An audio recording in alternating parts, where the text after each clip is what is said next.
yang mendapat manfaat daripada keadaan itu, dan kebanyakan syarikat ini adalah syarikat yang membuat perniagaan atas talian atau online. Jadi ini adalah salah satu punca pendapatan yang perlu diambil kira dengan serius jika seorang usahawan atau peniaga itu belum aktif mencebur diri dalam bidang perniagaan online.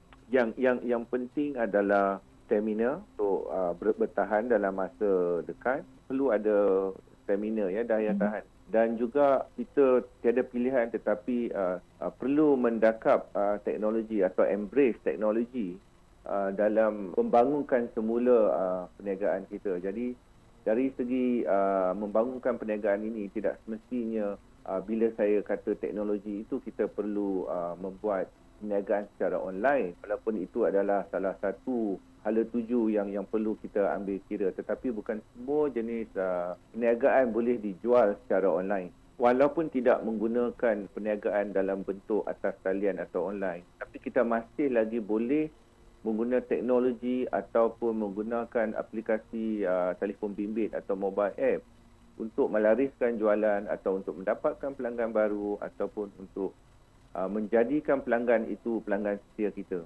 Jadi ada banyak cara lain, tetapi teknologi adalah satu hala tuju yang akan perlu kita embrace atau dakapi dalam membangunkan dan memperkembangkan perniagaan kita pasca COVID-19. Tuan Omar Syari yang merupakan CEO of Location Media Exchange LMX Malaysia. Salam sejahtera, saya Saifuddin Abdullah, Menteri Komunikasi dan Multimedia Malaysia. Anda sedang mendengar Bernama Radio, stesen berita bisnes anda. Ayo kita laksanakan cukai demi negara agar terus memakmurkan. Jika kau cintakan negara, bersama membangunkan negara tercinta kita. Jom lapor dan isytihar pendapatan sekarang. Maklumat lanjut di www.hasil.gov.my.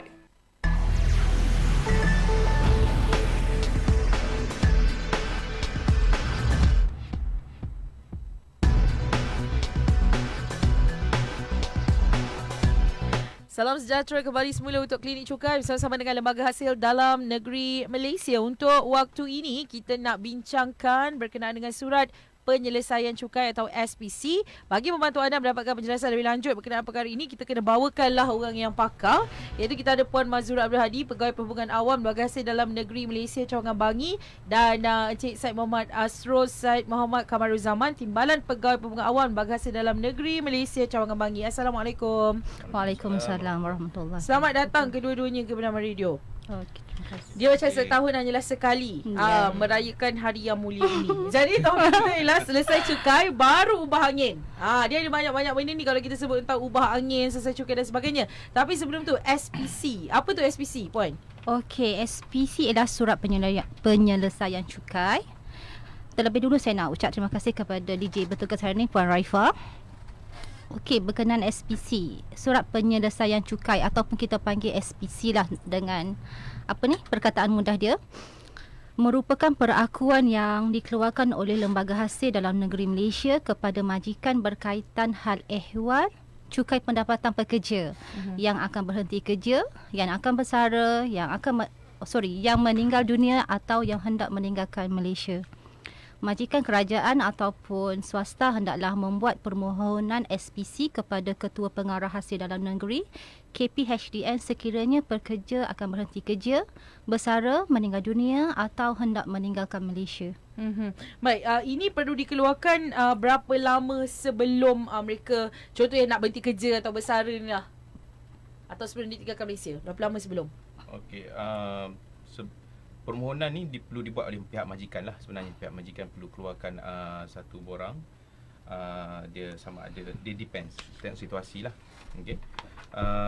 At least sebulan sebelum pekerja tu berhenti ataupun pekerja tu nak bersara atau dia nak meninggalkan Malaysia. Sebulan sebelum lah. Tapi kalau untuk yang meninggal dunia, selepas berapa lama tarikh meninggal dunia? seelok-eloknya selepas dia meninggal dunia tu dan tempoh sebulan tu kena buat. Maksudnya sebulan sebelum atau kalau meninggal dunia sebulan selepas. Ha. Baik, jadi kaedah permohonan ini macam mana? Okey, dia majikan boleh pergi ke kita punya laman portal rasmi kita di www.hasil.gov.my, okey, dan boleh menggunakan sistem kami, aplikasi kami eSPC, ataupun boleh membuat secara manual di mana dia boleh mencetak borang daripada laman portal rasmi kami juga. Kami ada 3 borang. Kalau untuk mereka yang ingin meninggalkan Malaysia, okey, majikan perlu mencetak borang CP21. Okey. Bagi majikan swasta, okey, yang untuk pekerja yang tidak meninggalkan Malaysia, majikan boleh mencetak CP22A. Okey. Dan untuk kaki tangan awam, okey, agensi kerajaan, majikan perlu mencetak CP22B. Okey. Dan borang yang lengkap hendaklah dikemukakan ke cawangan Lembaga Hasil dan Negeri yang mengendalikan fail cukai pendapatan pekerja tersebut. Baik, kalau misal kata dia bukan nak bersara ke apa, nak berhenti kerja, tukar pekerjaan je, perlu ke SPC? Okey. Kalau setakat bertukar kerja, okey, tak meninggalkan Malaysia, sebenarnya kita ada proviso lah, yang maksud kelonggaran kita bagi kepada pihak majikan. Kalau kata PCB dah potong, okay? PCB dah potong and kita tahu pekerja tu akan bekerja dengan majikan lain, okay, boleh dia tak keluarkan SPC.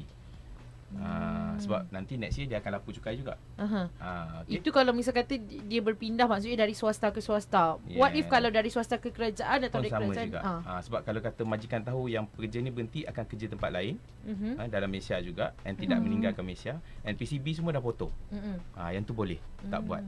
Ataupun memang gaji dia tu 1,000 je sebulan, memang tak kena cukai, tu pun boleh. Takutlah orang kalut nak tukar kerja, dia pun kelang kabut nak SPC semua kan. Ada kelonggaran tu dalam portal rasmi kami pun ada dinyatakan lah. Baik, tapi apa relevannya SPC ni, Puan? Okey, tujuan sebenar SPC dikeluarkan adalah untuk memastikan rekod percukaian pekerja berada dalam keadaan teratur. Okey, apabila permohonan SPC kita terima, cawangan yang menguruskan fail akan menyimak rekod percukaian pekerja bagi tahun ke belakang.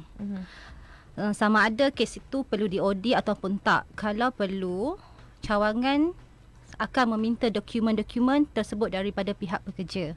Ini secara tak langsung kita akan memastikan rekod percukaian pekerja tu berada dalam keadaan teratur. Sekiranya terdapat amount cukai yang perlu dijelaskan daripada hasil semakan audit tu, amount tersebut perlulah diremitkan kepada lembaga hasil oleh pihak majikan daripada jumlah PCB yang ditahan tu lah, daripada jumlah gaji yang ditahan. Okey, baik. Jadi maksudnya majikan yang memainkan tanggungjawab yang besar dalam isu SPC dan sebagainya ini. Jadi sebenarnya apa tanggungjawab majikan tu? Okey, tanggungjawab majikan adalah dengan memaklumkan Lembaga Hasil Dalam Negeri Malaysia tidak kurang dari 1 bulan sebelum tarikh pekerja akan berhenti, bersara atau dijangka meninggalkan Malaysia. Okay. Majikan juga perlu menahan apa-apa bahagian wang yang akan atau boleh dibayar kepada pekerja yang berhenti kerja, akan berhenti kerja atau bercadang meninggalkan Malaysia untuk tempoh melebihi 3 bulan lah. Okay. Kalau dia nak tinggal Malaysia lebih 3 bulan, dia kena buat. Okay. Majikan tak boleh bayar apa-apa bahagian yang ditahan tu tanpa kebenaran Lembaga Hasil Dalam Negeri Malaysia dalam tempoh 90 hari dari tarikh borang CP21, CP22A atau CP22B yang dihantar ke Lembaga Hasil tu lah.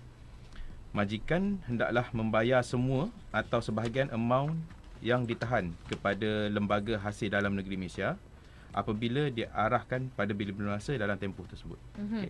Baik, kalau majikan gagal, macam mana? Okey, kalau gagal jika majikan gagal ni majikan boleh disabitkan kesalahan mengikut undang-undang yang telah ditetapkan lah. Kita ada undang-undang ataupun denda lah kepada majikan compound. Baik, kita akan kembali selepas ini. Kita nak berehat seketika. Masih lagi nak berbicara dengan topik yang sama selesai cukai baru ubah angin. Tadi kita dah tahu apa tanggungjawab majikan. Selepas ini kita nak tanya juga pekerja apa tanggungjawabnya. Takkan semua salah majikan je. Okey, kembali selepas ini. Terus dengarkan kami di Bernama Radio. Ayo kita laksanakan cukai demi negara agar terus memakmurkan kau cintakan negara, bersama membangunkan negara tercinta kita. Jom lapor dan isytihar pendapatan sekarang. Maklumat lanjut di www.hasil.gov.my. Prinsip pertama rukun negara, kepercayaan kepada Tuhan, dimaksudkan sebagai bangsa dan negara ini telah diwujudkan atas kepercayaan yang kukuh kepada Tuhan. Melalui kepercayaan beragama inilah akan menjadikan bangsa dan negara ini sebagai satu bangsa dan negara yang berdaulat. Perlembagaan Persekutuan memperuntukkan bahawa Islam adalah agama rasmi Persekutuan, tetapi agama dan kepercayaan-kepercayaan lain boleh diamalkan dengan aman dan tenteram di mana-mana bahagian di dalam Persekutuan, dan tindakan membeza-bezakan terhadap seseorang warga negara atas alasan atau perihal agama adalah dilarang sama sekali. Jawatan kuasa penggubal rukun negara menyedari akan pentingnya agama dan kepercayaan kepada Tuhan dalam kehidupan manusia, menyedari betapa pentingnya keteguhan pegangan anggota masyarakat terhadap ajaran agama masing-masing. Prinsip ini telah dipilih sebagai prinsip pertama dalam rukun negara. #Rukun Negara. Salam sejahtera, saya Saifuddin Abdullah, Menteri Komunikasi dan Multimedia Malaysia. Anda sedang mendengar Bernama Radio, stesen berita bisnes anda.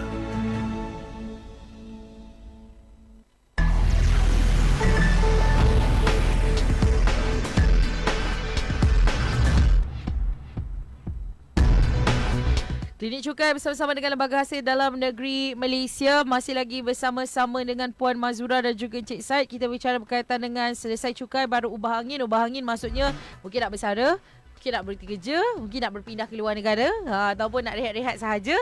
Baik, tadi kita dah tahu dah tanggungjawab majikan untuk SPC. Tapi apa pula tanggungjawab pekerja? Okey, bagi pekerja yang akan berhenti kerja, bersara atau hendak meninggalkan Malaysia, mereka perlu memastikan tahun taksiran ke belakang adalah teratur, lengkap dan teratur. Untuk itu, pekerja boleh hadir ke cawangan yang menguruskan fail beliau atau mana-mana cawangan yang berdekatan dengan membawa dokumen-dokumen pembuktian bagi pergajian yang diterima dan pelepasan-pelepasan yang dituntut pada tahun-tahun taksiran sebelum. Selaras dengan keadaan semasa, pekerja boleh berhubung dengan pegawai perhubungan awam cawangan yang menguruskan fail menerusi email untuk mendapatkan bantuan lanjut berhubung perkara ini. Baik, saya tertarik dengan kalau kita cakap pergi ke tempat yang uruskan fail, kat mana fail kita berada. Macam mana kita nak tahu fail kita berada di mana? Okey, sebenarnya boleh call mana-mana untuk check fail tersebut lah. Maksud saya kita boleh call center ataupun pegawai perhubungan awam. So kita boleh check on the spot lah. Dekat website tu kita ada bahagian hubungi kami, panggilan pegawai perhubungan awam. Kat situ ada list pegawai perhubungan awam untuk semua cawangan lah di Malaysia. Boleh call mana-mana je kalau setakat nak check cawangan mana lah, boleh cuba lah. Ataupun boleh call terus kita punya hasil care line. Baik, baik, juga antara lain, sekarang kita dah tahu dah majikan punya tanggungjawab, pekerja punya tanggungjawab. Apa pula tanggungjawab lembaga hasil? Okey. Dari sudut pihak lembaga hasil pula, permohonan SPC yang diterima dengan lengkap akan diproses mengikut piagam pelanggan Lembaga Hasil Dalam Negeri Malaysia, iaitu akan diselesaikan dalam tempoh 14 hari bekerja daripada penerimaan dokumen. SPC individu yang telah selesai diproses akan dihantar kepada majikan dan disalinkan kepada pekerja. Kita akan buat post lah. Pegawai perhubungan awam ataupun customer care officer, cawangan boleh dihubungi sekiranya menghadapi masalah dalam pengeluaran SPC individu. Maksud dia kalau kata taxpayer, pembayar cukai ni dia rasa macam dah lama sangat tak dapat lagi kan. Boleh call untuk dapatkan status lah. Senarai nama pegawai perhubungan awam boleh diperolehi daripada portal rasmi kami lah, melalui tab hubungi kami dan di dalam senarai pegawai perhubungan awam. Baik, tadi kan kita bermula dari awal, kita kata memang majikan yang perlu memohon. Betul. Misal katalah dia dah bagi tahu dah, saya ni nak keluar negara ni tuan. Tapi majikan tak ambil apa-apa tindakan, majikan tak mohon pun SPC ni. Boleh ke dimohon sendiri? Benda tu tak boleh sebabnya dalam borang SPC tu sendiri, tanda tangan tu adalah daripada unit account tu lah. Sebabnya dia nak mengesahkan berapa bayaran yang diterima oleh pekerja tu. So majikan kena sahkan. Baik, dan juga kalau kita cakap tentang persaraan, ni pegawai-pegawai nak berpencen ni, adakah pendapatan pencen juga dikenakan cukai? Secara dasarnya pendapatan berpencen tidak dikenakan cukai. Namun ada pendapatan berpencen yang dikenakan cukai kerana tak memenuhi kriteria yang ditetapkan oleh lembaga hasil. Memang tak ada cukai, memang tak kena pencen Tak kena cukai, tapi dia ada yang kena cukai. Oh, apa yang ada tu, puan? Beda bom. Okey, terdapat beberapa pencen yang dikenakan cukai, iaitu pertama, daripada tabung pencen yang tak diluluskan. Maksudnya? Terdapat sebilangan pencen yang tidak mendapat kelulusan daripada LHDNM, terutamanya skim pencen bukan kerajaan. Maka skim pencen bukan kerajaan perlu mendapatkan kelulusan daripada pihak lembaga hasil untuk mendapatkan pengecualian cukai. Okey, itu yang pertama. Kedua, menerima lebih daripada satu pencen. Kalau pesara menerima lebih daripada satu pencen, hanya pencen yang tertinggi akan dikecualikan daripada cukai. Pencen yang lain kena lapor. Okey, itu situasi kedua. Dan situasi ketiga, bersara sebelum mencapai umur wajib bersara. Pendapatan pencen pesara yang pilih untuk bersara awal yang dikenakan cukai. Contohnya dia pilih untuk bersara. Ya, betul. Okey, pencen yang diterima daripada Malaysia dan dibayar oleh kerajaan atau daripada skim pencen yang diluluskan kepada seseorang apabila bersara pada umur 55 tahun atau pada umur bersara wajib di bawah mana-mana undang-undang bertulis, atau persaraan adalah sebab keuzuran adalah dikecualikan cukai. Dia contoh macam dia dah ambil option macam pegawai kerajaan. Dia dah ambil option untuk yang lelaki lah. Dia ambil option 58 dia contoh kan. Tapi dia nak bersara lagi awal pada tu 50. So daripada situ dia kena cukai lagi lah. Nak bersara awal. Tapi kalau bersara sebab sakit dan ada juga kan yang pencen awal kan. Yang tu tak apa. Yang tu dikecualikan. Faham. Baik. Sekarang ni dia dah pencen. 55 kita pencen lah yang nak pergi keluar negara jalan-jalan katanya. Tapi lepas tu dia berniaga pula. Adakah pendapatan perniagaan itu dikenakan pencen? Ya, betul. Dia kena cukai. Dia kena cukai. Kena pencen pula dah, dia kena cukai. Dia tak kisah lepas berpencen, kalau ada apa-apa income yang dapat, memang kena lapor lah. Walaupun misal katalah walaupun dia macam jadi Insta famous ke apa ke pun, betul. Insta famous, personal shopper, apa saja. Sebab kalau orang yang biasa mengisi borang cukai, dia ada satu kolom kat situ, lain-lain pendapatan. Dia kadang-kadang tak biasa. Sebab tu dia jadi macam tu. Dia actually apa-apa pendapatan yang dah jadi macam sumber income dia, sumber pendapatan dia kan. Tak kisahlah duit kopi ke apa ke kan. Yang tu semua kena cukai. Kalau cukup dia punya ni lah. Dia punya nilai tu lah. Nilai dia lah. Baik, ini berkaitan dengan sebelum kita ubah angin atau sebelum kita keluar negara. Okey, lepas ni nak tanya juga, ada orang yang terima borang, dia macam dapat surat kan tiba-tiba lepas ni dia dah declare, lepas tu dia dah dapat duit balik, duit baki tu yang lebih tu kan. Lepas tu tiba-tiba dapat surat macam awak bayar cukai tak cukup lah. Macam tu. Tu borang apa tu kau dapat tu? Okey. Surat apa tu? Dia selalunya kalau yang tambahan tu kita panggil JA. Notis taksiran tambahan. Yang tu kita nak tanya lepas ni, notis taksiran tambahan. Adakah anda pernah mengalaminya atau anda setiap tahun mengalaminya? Kita akan tanya selepas ini. Kita berehat seketika, terus dengarkan kami di Bernama Radio, stesen berita bisnes anda. Bernama Radio, stesen bisnes nombor 1 anda. Ayo kita laksanakan cukai demi negara agar terus memakmurkan.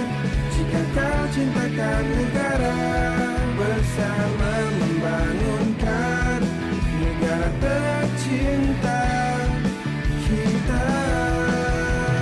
Untuk Jom lapor dan isytihar pendapatan sekarang. Maklumat lanjut di www.hasil.gov.my. Pada 16 Mei 1969, Majlis Gerakan Negara atau dikenali sebagai Mageran ditubuhkan bagi menangani isu-isu pembinaan semula perpaduan masyarakat. Ditunjangi Tun Abdul Razak Datuk Husin sebagai pengarah, fungsi utama Mageran adalah untuk mengawal ketenteraman awam sekaligus memastikan kelancaran pentadbiran negara serta menyemai suasana harmoni serta saling mempercayai dalam kalangan rakyat yang terdiri daripada pelbagai kaum. Penubuhan Mageran pada waktu itu pantas memberikan kesan kepada perpaduan dalam negara dengan dasar-dasar penting berkaitan ideologi kebangsaan seperti wujudnya Akta Hasutan, dasar ekonomi baru serta rukun negara yang menjadi tunjang identiti kebangsaan. #Rukun Negara 50 tahun. Datuk Farida Hanim Harun ataupun lebih mesra dengan panggilan Ibu Hanim yang merupakan Presiden ANIMS Leadership Solution Sendirian Berhad. Seorang guru pada usahawan muda yang banyak tengah bangkit sekarang buat juta-jutanya dan ibu akan faham rupanya apa erti kehilangan, kesakitan, kerinduan. Semua itu from my heart. Dan bila anak-anak usahawan ni bercakap dengan ibu, mengadu sesuatu kat ibu, sebagai seorang ibu guru, ibu dapat faham emosi mereka. And not to mention 20 years kat dunia korporat, and tugas ibu kat dunia korporat tu memang pakar pembangunan organisasi dan pengurusan perubahan. Can you imagine? Memang ilmu itu yang ibu boleh customize untuk usahawan supaya dia punya perniagaan boleh bertahan lama. So ibu kata ibu tak nak waste, sebab tu ibu resign daripada dunia korporat walaupun sangat mewah. At 50 years old, sekarang dah 6 tahun dia bergelumang dengan dunia usahawan untuk membangunkan mereka menjadi hebat supaya mereka boleh bertahan lama. Datuk Farida Hanim Harun ataupun lebih mesra dengan panggilan Ibu Hanim yang merupakan Presiden ANIMS Leadership Solution Sendirian Berhad. Program Jendela Fikir. Dr. Siti Aisyah Hashim, Timbalan Ketua Pengarah Program Perkhidmatan Teknikal Agensi Nuklear Malaysia. Ilmu sains dalam kehidupan kita seharian tu, kita akan nampak magis dia, keajaiban sains itu sendiri. Macam kalau kita masak kan, kalau kita pasang api dapur tu, kalau api dia biru cantik, kita tahu jelaga. Jadi pembakaran dia perfect. Tapi kalau ada jelaga, api dia kuning, kita tahu kenapa. Kalau kita tengok, api dia merah lah. Selalu kita kata api dia merah lah. Api merah tu disebabkan apa? Sebab pembakaran yang tidak sempurna. Ada halangan pada saluran gas. Kalau kita faham, kita tahu bila api tu warna dia merah, dah tiba masa untuk kita bersihkan dalaman dapur tu. Science is everywhere. Jadi kalau kita faham sains tu, kita senang untuk menguruskan kehidupan kita juga. Bernama Radio, stesen bisnes nombor 1 anda.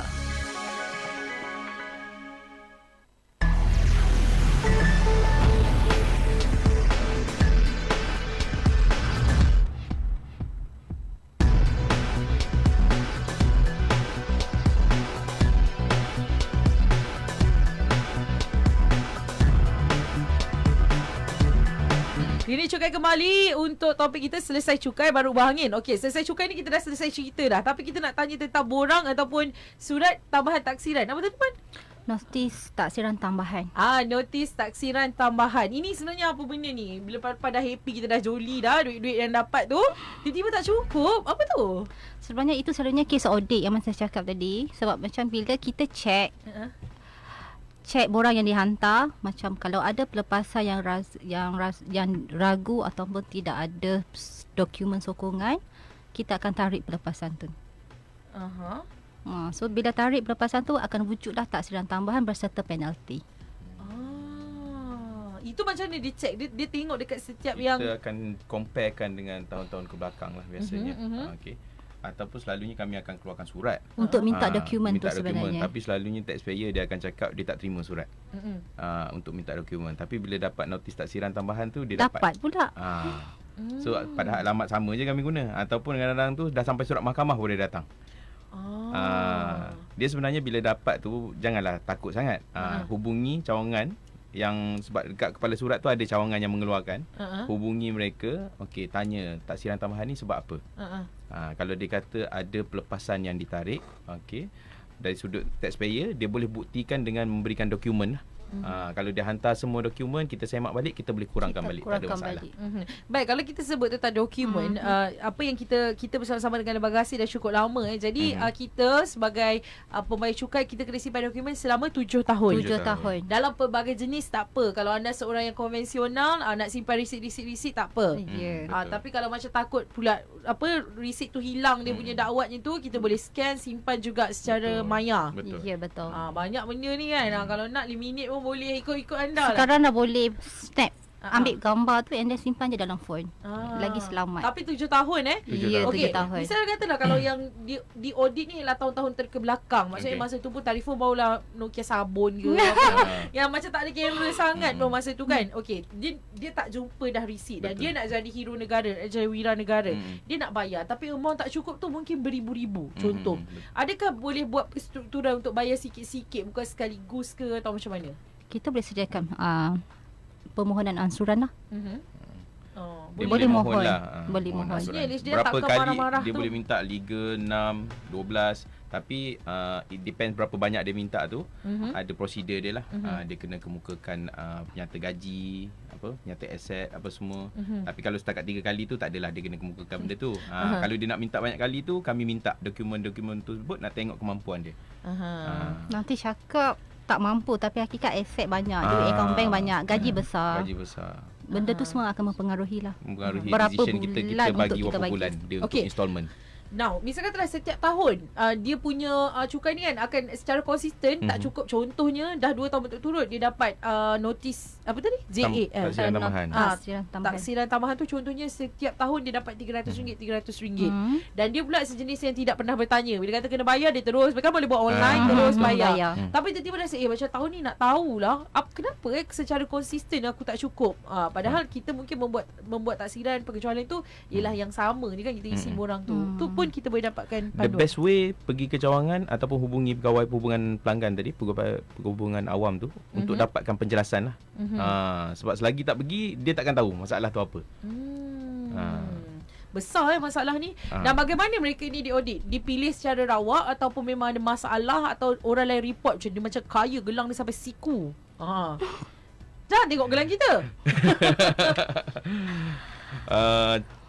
Bagaimana dia audit tu pun ada kriteria dia lah. Kami ada pihak ibu pejabat akan bagi kes dekat cawangan-cawangan untuk yang dipilih untuk dia audit lah. Lepas tu dari segi macam report pelarian cukai tu pun ada juga. Yang tu actually siapa-siapa pun boleh buat melalui kita punya portal rasmi. Ada laporan lah juga.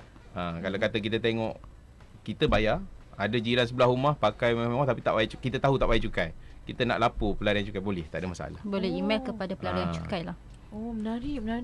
Ada nak lapor siapa-siapa? Tak ada, alhamdulillah belum. Ni ada masalah ni, tolong selesaikan masalah saya.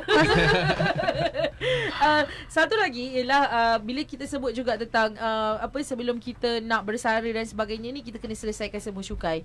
Mungkin dia ada tempoh lagi 6 bulan. Jadi sekarang dia rasa macam nak check lah. Dia macam saja nak check random kan, nak check ada masalah tak cukai-cukai sejak mula bekerja sampai sekarang. Adakah itu juga boleh dilakukan? Boleh. Sebenarnya ramai kes macam tu bila nak bersara tahun depan contohnya akan datang untuk berjumpa, untuk check dia punya tu sama ada teratur ataupun tak. So kita memang menggalakkan lah untuk semua pembayar cukai yang ada rasa bermasalah ataupun yang tak bermasalah pun boleh datang untuk sesaja untuk buat semakan. Walaupun sekarang ketika masih lagi dengan SOP baru, boleh juga datang. Boleh. Ataupun secara email lah. Macam dia nak tahu status kedudukan cukai dia kan. Boleh email kepada pegawai perhubungan awam. Macam kami sendiri pun banyak terima email macam tu. Dia nak tengok dia ada terhutang ke tahun-tahun ke belakang kan. Boleh. Dan kami entertain through email, tak through call, kami akan entertain. Boleh, tak ada masalah. Tak ada masalah kan. Baik, dan juga kalau kita sebut tentang lembaga hasil ni, masa-masa PKP ni orang memang semua nak lah untuk bantuan-bantuan dan sebagainya.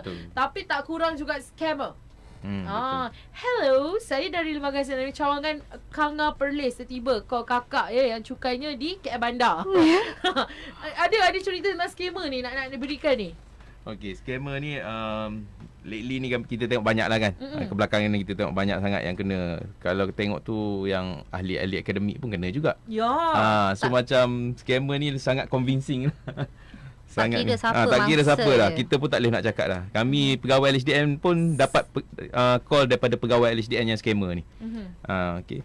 So kat sini kami nak menasihat Lembaga Hasil dan Negeri Malaysia ingin menasihatkan orang ramai lah agar sentiasa berwaspada dengan sindiket penipuan yang menyamar sebagai pegawai Lembaga Hasil dan Negeri Malaysia yang kembali aktif sejak akhir-akhir ni lah. Okay, musim-musim tak ada duit ni kan. Orang ramai dinasihatkan supaya berhati-hati dengan setiap panggilan, mesej, email mahupun surat yang diterima daripada Lembaga Hasil dalam Negeri Malaysia yang rasa meragukan, yang dirasakan meragukan. Okay? Jangan dedahkan butiran diri dan perbankan. Okay? Pastikan bayaran tunggakan cukai dibuat hanya kepada Lembaga Hasil dalam Negeri Malaysia. Okay? Semak dulu dengan Lembaga Hasil dalam Negeri Malaysia sekiranya anda ragu-ragu. Jangan biarkan anda jadi mangsa scammer lah. Okey, boleh dapatkan official number kita daripada portal rasmi. Jangan percaya terus. Orang call terus percaya semua nak transfer, jangan. 89111000 itu nombor yang kita boleh call kalau kita nak confirmation kan. Betul. Apa antara modus operandi scammer ni yang mungkin kalau orang dengar dia macam ni dah tipu ni, dah bagi tahu dah ni tipu. Selalunya dia akan cuba dapatkan maklumat lah. Dia buat orang tu takut. Okey. Tapi banyak, bukan LHDN sajalah, tapi dari sudut LHDN dia cakap ada tunggakan cukai lah. Lepas tu dia cuba nak bagi diskaun. Tapi benda tu actually diskaun ni tak semudah tu untuk kita bagi sebenarnya. Kita tak semudah kalau tu dia janjikan untuk diskaun tu tu dah mengarut dah. Sepatutnya kalau dia dapat macam tu terus letak call terus Lembaga Hasil yang official number untuk dapatkan pengesahan lah. Dan kita boleh report juga ke untuk bagi tahu contoh nombor kan, kadang nombor boleh bagi tahu lah. Memang kita keep track lah benda tu. Normally pegawai dia tak akan call menggunakan nombor phone. Handphone number. Dia akan guna phone office. Tapi sekarang banyak kan scammer dia akan guna phone handphone, right? Betul. Lepas tu pandai pula bila tekan kosong tu, orang tu tanya kita pula apa masalah encik. Betul. Awak lah masalah saya. Dia telefon kita, lepas tu kita tekan satu, kan? Dia tanya pula, kenapa cik call? Cik yang mana satu? Sepatutnya dia call kita, dia tahulah apa masalah dia betul. kan. Sepatutnya bila kita yang call, kita akan ceritakan apa masalah, apa penyelesaian, apa semualah. Bukannya dia tanya kita. Jadi ini antara yang sedang berlaku sekarang dan kita minta agar pendengar-pendengar radio lebih cakna, dan juga kalau anda ada maklumat ataupun anda nak dapatkan maklumat lebih lanjut, anda boleh hubungi sebenarnya Lembaga Hasil. Baik, pesanan kepada pendengar selain tentang scammer ni. Okey, bagi individu yang pasal scammer. Selain scammer ni. Selain scammer. Okey, sedikit pesanan kepada pendengar bagi individu yang berpendapatan perniagaan, tidak kira anda berniaga secara kecil-kecilan atau sambilan, asalkan anda memperoleh pendapatan hasil daripada perniagaan, laporkan pendapatan perniagaan yang diterima dengan mengisi dan menghantar borang B mengikut tempoh yang telah ditetapkan. Contoh untuk tempoh sekarang, sebelum 31 Ogos 2020 secara e-filing. Kalau normally dia punya tempoh dia 30 Jun, tapi sebab because of PKP kita extend sampai 31 Ogos lah. Perniagaan ni termasuklah juga pendapatan daripada perniagaan online, perniagaan di bazar Ramadan, pasar malam atau suri rumah yang menjalankan perniagaan dari rumah, semuanya tertakluk kepada cukai pendapatan. Tak semestinya lapor cukai secara automatiknya kena cukai. Okey, ianya tertakluk kepada jumlah pendapatan yang diterima pada tahun tersebut. Sekiranya jumlah pendapatan tidak mencapai jumlah minimum untuk dikenakan cukai, anda tak layak dikenakan cukai. Hantar je, tapi tak tertakluk kepada cukai lah. Tengok je lah kan, kalau kena bayar then bayarlah. Kalau tak ada. Okey, jangan takut jangan takut untuk mempunyai file cukai pendapatan kerana ianya turut memberi banyak faedah kepada peniaga-peniaga sekiranya mereka ingin membuat pinjaman perniagaan, sebab kita dah ada rekod. So senanglah nak buat loan. Sebab bank pun kalau berniaga sendiri dia memang nakkan rekod cukai lah. Bukti pendapatan. Okey, jadi para peniaga di luar sana, laksanakan tanggungjawab anda sebagai pembayar cukai. Gunakan e-filing yang ditawarkan melalui perkhidmatan elektronik Easy Hasil kerana ianya mudah, tepat dan selamat. Carian e-filing ini boleh didapati di portal rasmi Lembaga Hasil dalam Negeri di www.hasil.gov.my ataupun hubungi Hasil K-Line kami di 0389111000 jika ada sebarang pertanyaan ataupun masalah percukaian. Sumbangan anda menjamin kemakmuran negara. Okey. Cik Zaid, nak tambah? Okey. Takut dia macam fikir ni. Tak ada. Saya nasihat saya kepada pembayar cukai di luar sana lah kan. Kalau ada masalah cukai ke apa semua, jangan takut nak datang ke cawangan lembaga hasil ataupun hubungi pegawai untuk bertanya lebih lanjut lah. Sebab banyak orang bila dapat surat, contoh macam notis JA ke apa semua tu, dia akan buat diam je. Bila sampai surat mahkamah, barulah nak menggelabah. So better datang dulu. Datang tanya, bincang. Benda tu bukan final. Kalau kata boleh rayu, dia boleh buat rayuan. Sebab rayuan ni hak pembayar cukai, tapi kelulusan bergantung pada lembaga hasil lah. Okay. Baik je, jangan takut lah jangan lari. Jangan lari. Tak ada bawa je surat tu. Nah, saya ada masalah. Datang. Kami itu sebagusnya. Tolonglah. InsyaAllah semua kaki tangan kami adalah sangat mesra pelanggan lah. InsyaAllah. Bukan lembaga. Bukan lembaga. Nama je lembaga, tapi kami bukan lembaga. Baik, dan kalau ada masalah sekali lagi, taliannya 0389111000 atau layari www.hasil.gov.my. Terima kasih banyak-banyak kita cakap kepada kedua-dua tetamu kita, Puan Mazura Hadi, Pegawai Perhubungan Awam, dan juga Encik Said Muhammad Asrul, Timbalan Pegawai Perhubungan Awam Lembaga Hasil Dalam Negeri Malaysia Cawangan Bangi, bersama-sama dengan kami untuk slot Klinik Cukai hari ini. Terima kasih kedua-duanya. Untuk anda terus dengarkan kami di Bernama Radio kerana ini adalah stesen berita bisnes anda. Ayo kita laksanakan cukai demi negara agar terus memakmurkan. Jika kau cintakan negara, bersama membangunkan negara tercinta kita. Jom lapor dan isytihar pendapatan sekarang. Maklumat lanjut di www.hasil.gov.my. Salapronam